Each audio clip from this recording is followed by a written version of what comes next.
Hello everyone, welcome to the another part of messy to aesthetic. आणि हे आहेत माझे काही इन्स्पो. पार्ट 1मध्ये आपण हा पूर्ण कॉर्नर खाली करून काही DIY फोटो फ्रेम्स बनवून लावल्या होत्या.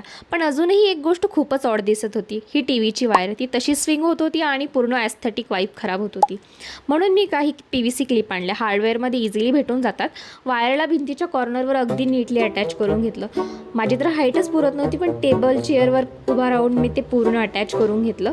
आणि वायर फिक्स केली म्हणजे पूर्ण काम झालं का? Obviously not. वायर दिसत होती आणि ते चांगलं वाटत नव्हतं. म्हणून मी आर्टिफिशियल लीव्स आणि फ्लावर्सची एक सुंदर विण आणली आणि ती वायरच्या भोवती पूर्ण रॅप करून घेतली. मग थोडं मोर एस्थेटिक करण्यासाठी फेरी लाईट्स पण लावली. ती एक ट्रान्सपरंट लाईट होती. कॉर्नर लावून घेतली आणि हॉनेस्टली सांगते, लाईट्स ऑन केल्यावर हा छोटासा कॉर्नर किती सुंदर दिसायला लागला आहे ना. त्यानंतर मी साईडला माझे मेकअप सर्टिफिकेट लावले आणि थोडे छोटे DIYs तर मी करणारच आहे. माझ्याकडे बँगल्सचा एक एम्प्टी राऊंड बेस पडलेला होता. तो फेकून देण्याच्या ऐवजी मी त्याचं एक छोटंसं फ्लॉवर पॉट बनवलं. अगदी क्यूट लिटल DIY.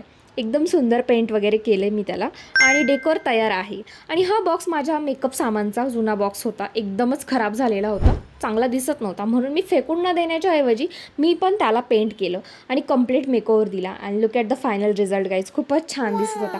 आणि आता हा बॉक्स आणि माझा DIY पॉट दोन्ही या कॉर्नरमध्ये ठेवले. आणि हॉनेस्टली हा कॉर्नर आता हळूहळू मेसीवरून ॲस्थेटिक होतोय. नाही, मेकओव्हर कंप्लीट झालेला नाही आहे. So let's see what happens in the part 3. Bye bye.